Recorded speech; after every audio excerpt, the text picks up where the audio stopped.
हम ईश्वरीय उच्च विद्यालय बसंत के प्रभारी प्रधानाध्यापक हैं। तमाम शिक्षकों की तमाम समस्याएं हैं। जैसे मैं नियोजित शिक्षक हूँ, तो मैं चाहता हूँ कि मेरा वेतनमान हो जाए। अतिथि शिक्षक हैं, वे चाहते हैं कि उनका नियोजन हो जाए। जो 7वें चरण का इंतजार कर रहे हैं, वो सोचते हैं कि मेरा 7वें चरण में नियुक्ति हो जाए। जो वित्त रहित हैं, चाहते हैं कि मेरा वेतनमान हो जाए। तो इतनी सारी समस्याएं हैं सर, बहुत बड़ी चुनौती है। आप पर भरोसा है सर, आपकी नैतिक ताकत नहीं हम लोगों को यहाँ खींच कर लाया है।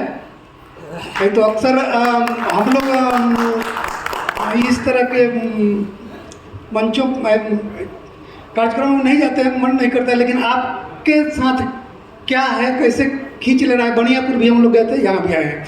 तो मैं थोड़ा सा ये जानना चाहता हूँ कि इतनी बड़ी चुनौतियाँ आपने ली हैं, सीधा चैलेंज कर रहे हैं कि बहुत सारी समस्याओं को मैं लोकसभा के पहले ही सॉर्ट आउट कर सकता हूँ। तो थोड़ा सा इस मानचित्र को हम लोग समझना चाहते हैं सर कि मानचित्र क्या है। आपने अच्छा सवाल उठाया है। मानचित्र, पहले आप ये समझिए कि किन दो वजहों से आपका काम नहीं हो पा रहा है। पहली बात तो मैंने आपको बताई, राजनीतिक तौर पर चूंकि आप टुकड़ों में बटे हुए हैं, तो कोई एक सामूहिक प्रयास अभी तक हुआ ही नहीं है। दल और नेता भी जानता है कि शिक्षक हल्ला मचाएगा, लेकिन ये कभी एक साथ नहीं आ सकता है। एक साथ 4 लाख शिक्षक आ जाएं और सरकार, कोई भी लोकतांत्रिक सरकार उसकी बात न सुने, ये संभव ही नहीं है। दूसरी बात बताया आपने कि मान लीजिए कि सरकार अगर आ भी जाए, सरकार सुन भी ले, तो आपके पास मानचित्र क्या है। मेरे पास मानचित्र ये है कि शिक्षकों की लड़ाई के बजाय शिक्षा की लड़ाई की जाए। अगर आप अभी जो आपने बताया, जो नियोजित शिक्षक है वो नियमित होना चाहता है, जो अनुदानित शिक्षक है वो वेतनमान चाहता है, जो गेस्ट लेक्चरर है, गेस्ट शिक्षक है, वो नियमित होना चाहता है। तो हर टुकड़ों में लोगों को बांटा गया और इतने वर्गों में शिक्षक, मुझे लगता है कि भारत भर में इतने कैटेगरी में शिक्षक हैं ही नहीं। और हर आदमी अपनी केबिन को बचाने में लगा हुआ है।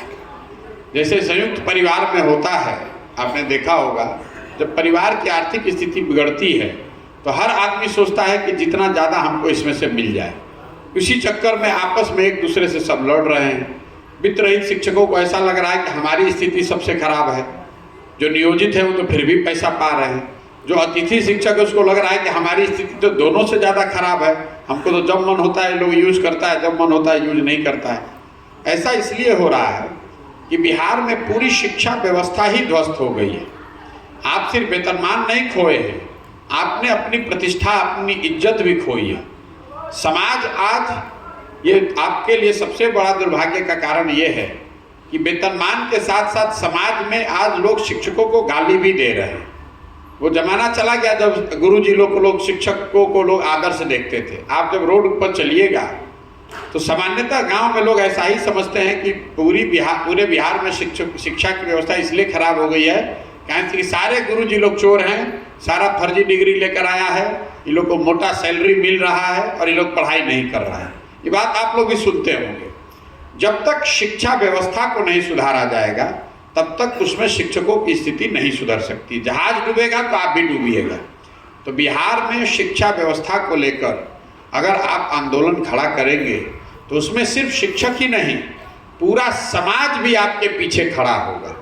तब सरकार को उसकी चिंता करनी पड़ेगी कि नहीं भैया, मुझे इनकी स्थिति को सुधारना है। जैसे बिहार में शिक्षकों की जो पूरी अभी नियुक्ति होनी चाहिए, बिहार में 9,26,000 शिक्षकों की नियुक्ति होनी चाहिए। अगर आप नेशनल एवरेज को देखें, टीचर स्टूडेंट रेशियो के हिसाब से चलिए और एडजस्टेड फॉर सब्जेक्ट्स, क्योंकि किसी विद्यालय में खाली 60 विद्यार्थी है और 3 शिक्षक लगा देने से तो नहीं होगा, उसमें उन सब विषयों के भी शिक्षक होने चाहिए। तो एक अनुमान के अनुसार बिहार में 9,26,000 शिक्षक होने चाहिए। अगर सरकार ये मान ले कि भाई हर जगह जहाँ विद्यालय हैं वहाँ पर सभी विषयों के शिक्षक होंगे, तो उससे नियोजित शिक्षकों का मामला सुधर जाएगा, उससे अतिथि शिक्षकों को लाया जा सकता है, उससे वित्त रहित शिक्षक शिक्षण संस्थाओं को उनको व्यवस्थित करना पड़ेगा, जो टीईटी पास करके लोग बैठे हुए हैं उनको साथ में लेना पड़ेगा। जब तक आप जड़ को नहीं पकड़िएगा तो हर आदमी वित्त रहित को सुधारना चाहता है, कोई अनुदानित को सुधारना चाहता है, नियमित वाला चाहता है कि मेरा सैलरी बढ़ जाए बाकी जो लोग मरे तो मरे। ऐसा करने से नहीं होगा। जब तक हम लोग शिक्षा व्यवस्था पर एक व्यापक जन आंदोलन न खड़ा करें, समाज इसके लिए दबाव न बनाए सरकार पर कि नहीं आप 40-50 हज़ार करोड़ रुपए अगर जो खर्च कर रहे हैं, अगर ज़रूरत है तो ज़्यादा भी खर्च कीजिए, लेकिन बिहार की स्थिति को अगर सुधारना है तो आपको शिक्षा को प्रमुखता देनी पड़ेगी। जब आप शिक्षा को प्रमुखता देंगे तो शिक्षकों की प्रमुखता अपने आप हो जाएगी, चाहे आप जिस कैटेगरी में भी हैं। जैसे देखिए सरकार ने नियमित और नियोजितों को कैसे ठिकाने लगाया। 2015 में मैं जब आया था तो यहाँ करीब 1 लाख से ज़्यादा नियमित शिक्षक थे। आज मुझे लग रहा है कि 15,000 से कम नियमित शिक्षक रह गए। आप लोग गए सुप्रीम कोर्ट में लड़ाई लड़ने, समान काम समान वेतन का, वहाँ आपको सफलता नहीं मिली। लेकिन ये संभव है कि आज नहीं तो कल को ये बात उठा सकता था कि समान काम समान वेतन लागू किया जाए। तो सरकार ने क्या किया, उन्होंने नियमित शिक्षक लेना ही बंद कर दिया। वो सारा नियमित शिक्षक धीरे धीरे रिटायर हो जाएगा, तो जो लोग बचेंगे वो समान काम समान वेतन लागू हो गया। सब आदमी आ गया 35,000 तो सबका हो गया समान काम समान वेतन। तो जब तक हम लोग के मानचित्र में ये है कि शिक्षकों को एक साथ लाएं और शिक्षा पर एक व्यापक आंदोलन खड़ा हो, जिसमें समाज के लोग सरकार पर ये दबाव बनाने में सफलता पाएं कि पूरी शिक्षा व्यवस्था का रिव्यू हो, कहाँ पर शिक्षक की पोस्टिंग होनी चाहिए, शिक्षक को कौन सा काम करना चाहिए, कौन सा काम नहीं करना चाहिए। आप साल भर में 200 दिन शिक्षक से दूसरा कुछ काम करा रहे हैं और फिर उससे आशा अपेक्षा रखते हैं कि भाई आप आके पढ़ा क्यों नहीं रहे, तो संभव नहीं है। कुछ लोगों की ये भी बात है कि भाई फर्जी डिग्री लेकर शिक्षक आ गए, शिक्षकों की योग्यता नहीं है। तो भाई सरकार एक समय सीमा निश्चित करे मेरी समझ से कि आप 2 बरस का मौका दीजिए ऐसे लोगों को कि वो कोई एग्जाम पास हो जाए, उनको प्रशिक्षण दिया जाए। अब 20-20 साल जो आदमी शिक्षण व्यवस्था का हिस्सा रह गया, वो सही डिग्री लेकर आया कि गलत लेके आया, अभी इसका प्रमाण कौन देगा। सरकार ने अगर आपको शिक्षक बनाया है तो आपकी डिग्री ठीक ही होगी, तभी बनाया होगा। और अगर आपने गलत डिग्री के जरिए जॉब ले लिया, नौकरी ले ली, तो भी गलती सरकार की है। तो अब सरकार को ये सुनिश्चित करना होगा कि आपको वो प्रशिक्षित करे, सरकार प्रशिक्षित करके आपको उस योग्य बनाए कि आप पढ़ा सकें। मेरा अपना मानना है कि व्यापक शिक्षा का जो यहाँ व्यवस्था है, जब तक उसको नहीं सुधारा जाएगा तो नियोजित शिक्षक, अनुबंधित शिक्षक, गेस्ट शिक्षक, टीईटी शिक्षक, ऐसे भाग में बांटकर आप अपनी व्यथा नहीं सुधार सकते हैं।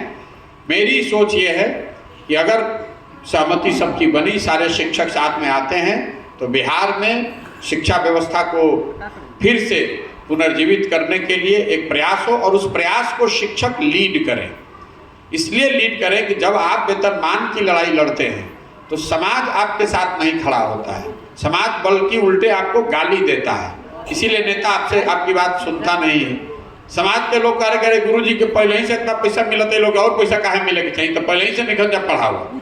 लेकिन अगर आप शिक्षा की बात करेंगे, अगर आप ये चिंता बताएंगे कि नहीं हम लोग चाहते हैं कि बिहार में शिक्षा की स्थिति सुधरे, गरीब बच्चों की पढ़ाई हो, शिक्षण संस्थाएं बेहतर हों, तो जब वो तभी होगा जब आपकी स्थिति भी बेहतर हो, तो अपने आप आपका काम हो जाएगा। तो मेरा एक लाइन में आपका आंसर ये है कि पूरे जहाज को, शिक्षा रूपी जहाज को बचाकर ही शिक्षा, उस जहाज में बैठे हुए शिक्षकों की जिंदगी को बेहतर किया जा सकता है।